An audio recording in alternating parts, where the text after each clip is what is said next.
So let's just talk about Friedel Crafts, Friedel Crafts alkylation, and then later we will talk about Friedel Craft acylation. So let's just write it together. Now these two are very interesting set of reactions because they can put an alkyl group and later an acyl group to the bare benzene. So basically, if we talk about the alkylation, over the benzene ring, we can react it with some form of halo compound with a Lewis acid. AlCl3 is a kind of Lewis acid, and that can give our benzene with an alkyl group. Now, before going further into the acylation, or let me just give you in brief what is acylation because it is more or less very similar. So, during the acylation or in the acylation reaction, your benzene ring reacts with this compound in the presence of an F of a Lewis acid, and this also gives this type of compound. So, this part of the benzene ring, oh my god, this is very opaque. Let me just decrease its intensity. Okay, so this group got migrated, it got separated from the chlorine and got attached to a benzene. Similarly, in this case also, this group, excluding the chlorine, got attached with benzene. Now let's look into the mechanism of these two. So let's first look into the mechanism of alkylation.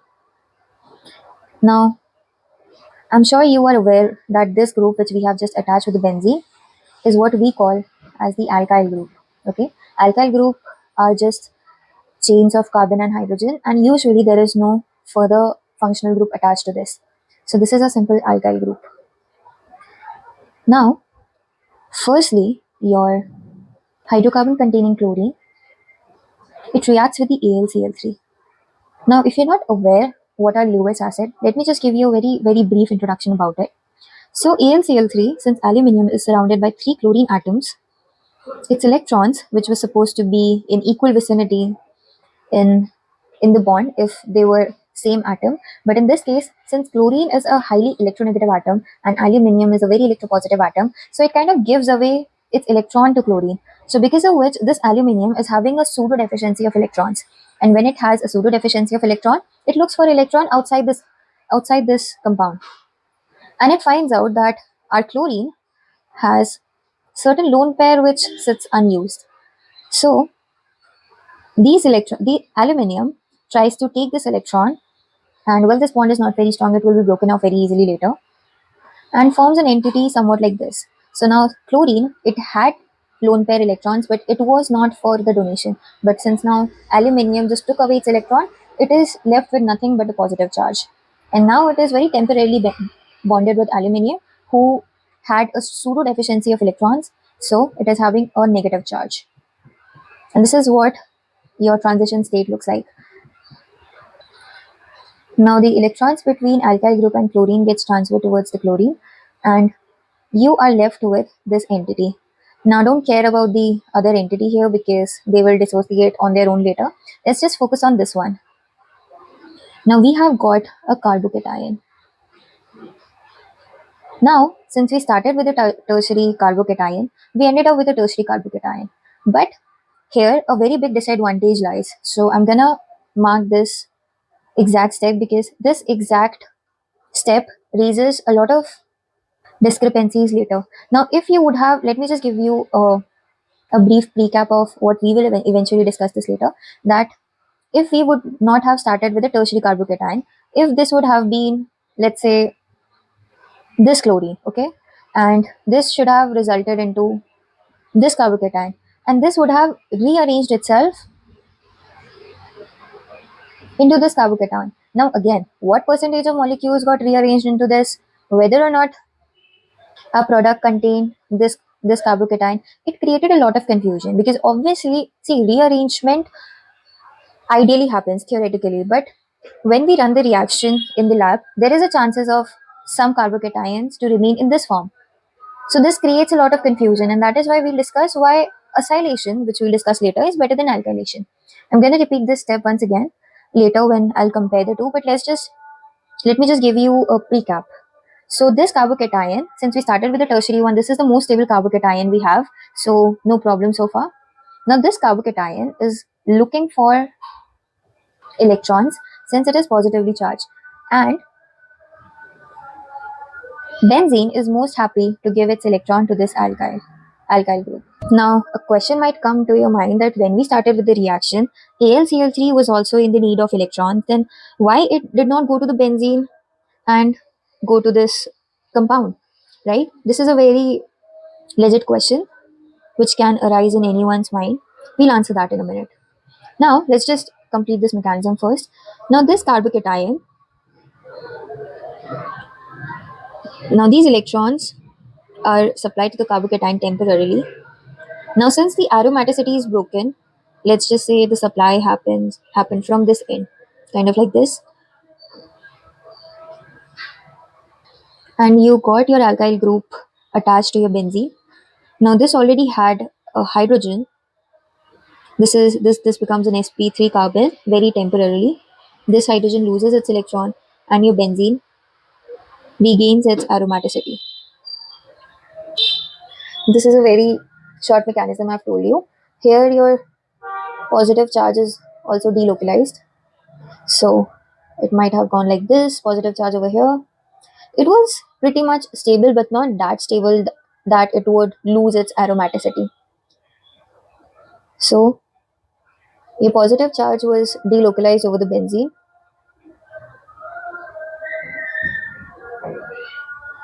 And from here, any of the hydrogen can be lost. It's not a big deal. Sorry, not any of the hydrogen. Specifically, this hydrogen needs to be lost because then we'll get sp2 carbon at the end. And now you've got your alkyl group sitting over the benzene. So this was the reaction for your alkylation. Now let's talk about acylation. So in the acylation, again, we are making use of AlCl3. Let me just write Friedel Crafts acylation. Now in this case also we are making use of AlCl3, and this time we are using a ketone group, not a ketone group, a carbonyl group along with the chlorine. Again, AlCl3, pseudo electron deficient, attracts the lone pair of chlorine towards itself, and you get a similar looking entity in this. Again, chlorine is having a positive charge, and aluminium is having a negative charge along with its other chlorine. In this case, in order to get rid of this chlorine, oxygen, for the only time in the entire chemistry, this is a very rare occurrence where oxygen give its lone pair so that an atom can move out of the compound. In this rare occasion, oxygen, not in this particular, but generally in the acylation, your oxygen give its lone pair and gets rid of chlorine. So now there was carbon in between, and now you have carbon triple bond O. Now oxygen is having a positive charge. This particular intermediate is what we call as the acylium ion intermediate. Now again, this oxygen is not very happy to give off its lone pair to stabilize the compound. It will definitely take its electron back. And when it takes its electron back, this carbon is going to have a positive charge. So we can say that these two are in resonance with each other. Now, benzene in the system will be most happy to donate its electron. Now, yeah, I failed to address the part where I was supposed to tell you why AlCl3 is not directly attacking the benzene. Well, aluminium, see in benzene, it is carbon, right? So aluminium and carbon bond is not very stable, is not very significant. So aluminium naturally does not like to take electrons from the carbon because there is no compatibility between the two. While it is more approachable for it is chlorine is more approachable for aluminium. Like as you can see here, aluminium is already having chlorine bonds, so it can easily approach chlorine as compared to benzene. Even though uh, benzene can more readily provide its electron. So in this case also, yeah, aluminium approached this entity rather than the benzene because it was just more approachable. Now, this benzene is going to share its electron with this particular entity. I'm gonna draw it like this only because it is very suitable. and your electrons get gets donated somewhat like this, and oxygen's electron are donated back to them. You have a positive charge again. Again, this positive charge is delocalized, so not a big deal. And your hydrogen is lost to regain aromaticity. This was very similar to the one above. Now, let me just tell you what all problem alkylation had and acylation did not. So, like here also I mentioned that if we would have started with a different carbocation, there would have been some rearrangements, and that rearrangements would have resulted into the mixture of products, which we generally do not like in lab. We want a product to be as pure as possible. So in this case, we are risking the purity of our compound. And also, if I ask you that only with the help of alkylation, can we try synthesizing this compound? Like, does Friedel-Crafts alkylation allows this compound to be synthesized? Is it easily synthesized? Well, actually, no. Because as you can see, if we would have started with this compound, and let me just fast forward all the steps, we would have got this type of carbocation, and obviously, primary carbocation aren't very stable. This would have rearranged itself and formed some secondary carbocation, right? And there was a possibility that the two can also exist, and most likely this would have been in more number than this one. So this would have attacked our benzene and resulted into somewhat this looking compound. So this was very difficult to synthesize with alkylation. So this is a problem two. This was a problem one. This is a problem two. Now again, how would you know that, like, if you are, let me just write it here. If in a beaker you have a benzene and you have carbocation present, and since further benzene reacts with this, and we carry out with this reaction further. Now how do you know that your reaction will stop exactly at this point? It can also go further, and instead of mono substitution, di substitution can also take place. And there is rather a very famous example as mentioned in Claydon, that if we start with this type of compound, now as you can see, benzene ring in this case also has a chlorine containing alkyl group. If we would have reacted it with this, and along with that we have taken benzene as our solvent, so it would have looked like this. So this electron given to chlorine, and now you're left with CH2 positive charge. Now since there is other molecule of benzene present in our solution, this would have happily donated its electron to our electron deficit alkyl group, and this kind of reaction would have taken place. Further, if there were more this group present, this particular group, now as you can see here, your benzene is now attached with an alkyl group, and alkyl group, as we know, are more electron donating. They activate the benzene ring more. So this alkyl group would have taken the electron of this benzene, and further this reaction would keep on going, creating a mess of product. Although this looks very pretty, I mean, I think this can be used to synthesize some form of polymers. But see, you don't have control over here. What we need in our lab is the control over our reaction. And with the alkylation, we are exactly losing that. So this is another problem, right? In fact, yeah, this is from here it starts. This is your problem three. So see, your alkylation is full of different possibilities. And there is very less chance that you may end up with a pure product. So that is why we take into the picture acylation, Friedel-Crafts acylation.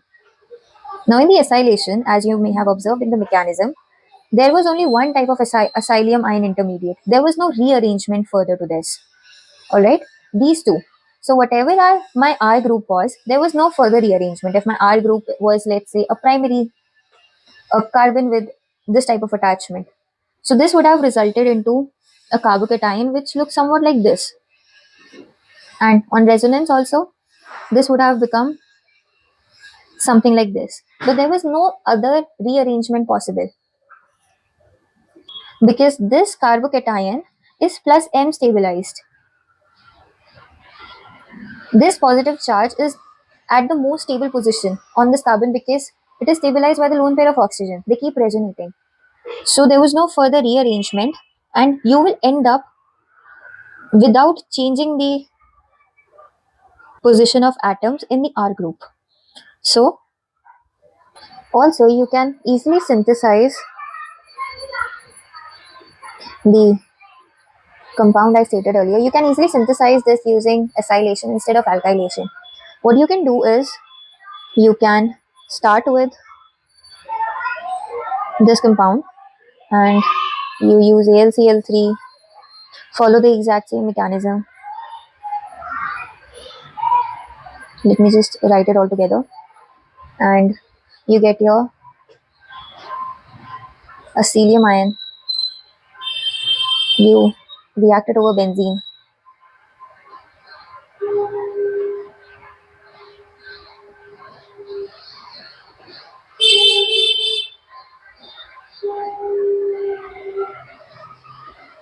One, two, three. 1, 2, 3. Now you would have ended up with this sort of compound, right? Or you would have taken one carbon less, doesn't matter. I'm just trying to explain you this idea. Now when you get this compound, you could have used a reducing agent, somewhat like this, and ended up with this compound with maximum purity. Now as you can see, the problem which was due to the alkylation is overcome by the use of acylation. So this was it, the end of our lesson. Thank you so much. Thank you for watching.